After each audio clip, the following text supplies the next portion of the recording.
Hello guys, welcome back to my channel. Guys, gagawa ko dyan ng isang video o tutorial sa inyo kung paano ko bumili ng diamond sa ating gagawing mobile legend. Alam mo naman kalaga ng diamond. Pwede natin pambili ng hero, skin, pang upgrade, diba? Pakita ko lang po sa inyong diamond ko, natitirang diamond. Yan po, natitira kong diamond 13 na lang. Kasi ang binili ko po ay 67 plus 7. Yun po ang 7. Total 74 na gamit ko na po. Ngayon po, ituturo ko sa inyo paano ko bumili. Okay? Kaya kung gusto mo pong masundan ng iba-vlog natin kung paano tayo bibili ng diamond, ito po yung base lang sa lugar natin sa Saudi Arabia. Nakabis lang ito lahat sa Saudi Arabia. Dito lang sa Saudi Arabia po. Ito yung ginagawa. Ito kung saan ako bumili. Exit muna tayo. Ngayon po, nandito na po tayo. Ngayon. Ito, punta po kayo nga sa inyong Chrome. Yang Chrome. I-search niyo po dyan yung yan. Yan. I-search niyo po dyan yung Saudi Arabia. Yan, lumabas na po. Ito po i-click natin. Okay. Yung base lang po sa akin ginawa, hindi mo na, wala lang iba. Ito lang po ang ginawa ko, kaya po ako nakabili ng diamond. So, i-click po natin to. Yan. Ito po makikita nyo. Kailangan makita nyo itong sa screen. Itong sa screen na yan, makikita nyo yan. Yan dapat ang makita nyo. O, ayan po yung Free Fire, Call of Duty Mobile, PUBG, Mobile Redeem Code. Ayan, 6 po yan. I-click nyo po yung Mobile Legend. Yan.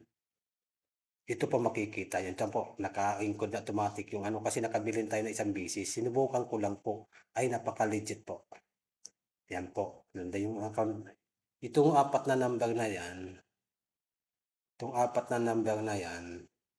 yan po ay Sun ID natin. Sun ID o Sun number. Ito yung ID number natin. Ayan. Yan po. After na nailagay nyo na po yan, pupunta na po kayo sa, ito po ang 1. 1 po tayo. Ngayon, pupunta po tayo sa 2. Sa 2 na tayo. Pipili tayo ng alin ba ang gusto nyong bilhin na diamond. Ayan po. Ayan. Ang binili ko po, sinubukan ko po bilhin, ito yung 67 plus 7. 7 po yun po eh. Ayan po. Yan ang binili ko. Ngayon, ang amount yan, makikita ang amount natin kung magkano. Ayun po. Ayan po ang amount. 5.65 Saudi Riyal. 5 Riyal in 65 halalata yan. Hanggang ganon. 1.65. Okay? Ngayon po, yan. Nasa inyo po kung ilalagay nyo yung email. May email po dyan. Makikita yung email address. Sa inyo po yan kung ilalagay nyo o hindi. Sa inyo po yun. Ilalagay nyo yun para makakatanggap. Pag nailagay nyo pong email nyo, i-click nyo po ito. Yan. Itong yes, send me email. Kung hindi ko na linagay. Ngayon po, hindi naman niya hinihingi eh. Ngayon, pupunta ka na, wala na, okay na sa'yo. Okay na, napili mo na ito. I-click mo po itong buy. Ito to. Buy it now. I-click nyo yan. Dito po kayo mapupunta. Nandyan po yung please and confirm that your information is correct. Yung pangalan ng mobile nickname ko, Holy plus White N1 nickname.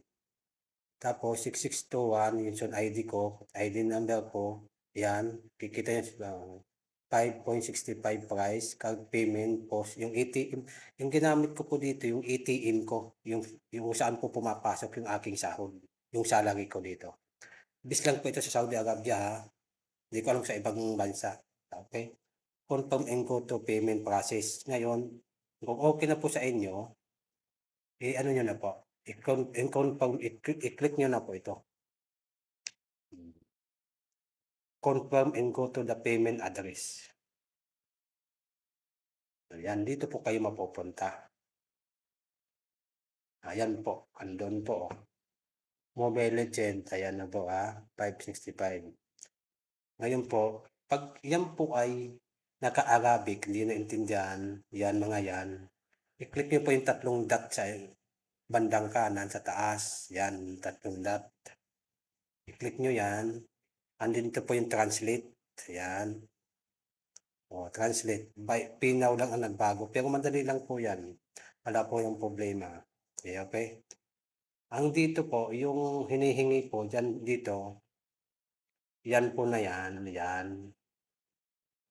Ang ilalagay niyo po diyan, yung nakikita po kayo ng ATM yung hawak niyo, mayroon pong naisaibabaw ng ATM niyo na number ay 16 digit na number, 16 digit. Dito po ilalagay yon 16 digit.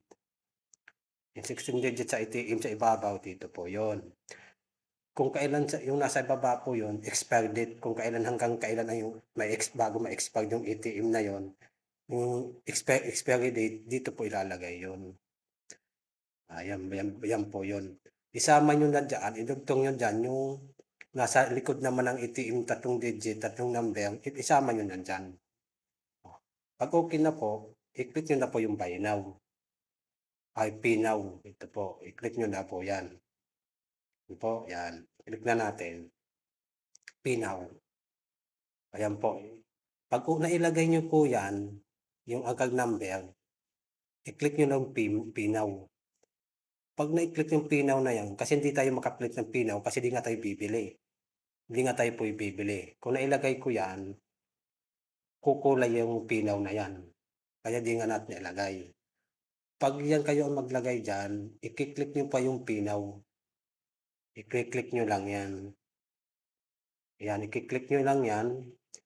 Tapos mapupunta ka sa ibang, sa susunod, makakatanggap po kayo ng OTP. Yung code number, yun pong isusunod, ilalagay nyo doon sa susunod na page, susunod na next after ng pinaw, confirm yung passcode nyo, OTP kung tawagin. Tapos yung pag okay na, yun na nga yun, susundan nyo na lang yun, continue na po yun. Di balik kung sa susunod, actual tayong bibili. Kasi wala tayong budget ng pambili ngayon eh. Diba? Ngayon po, yun lang po sinubukan ko lang. Sundan nyo lang po yan. Okay, yan lang po ang kaya kong ibigay sa kaya kung gusto mo masundan pa, kung susunod na bibili na tayo ng pipili tayo ng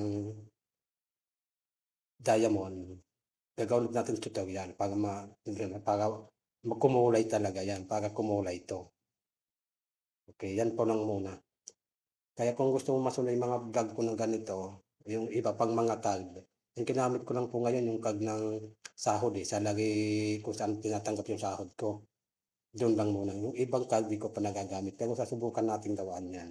Kaya dito lang muna. Kaya kung nakatulong po, kung gusto mo po yung mga gusto kong mga vlog, please lang paki-subscribe na lang, paki-like, paki-share na rin para makatulong tayo.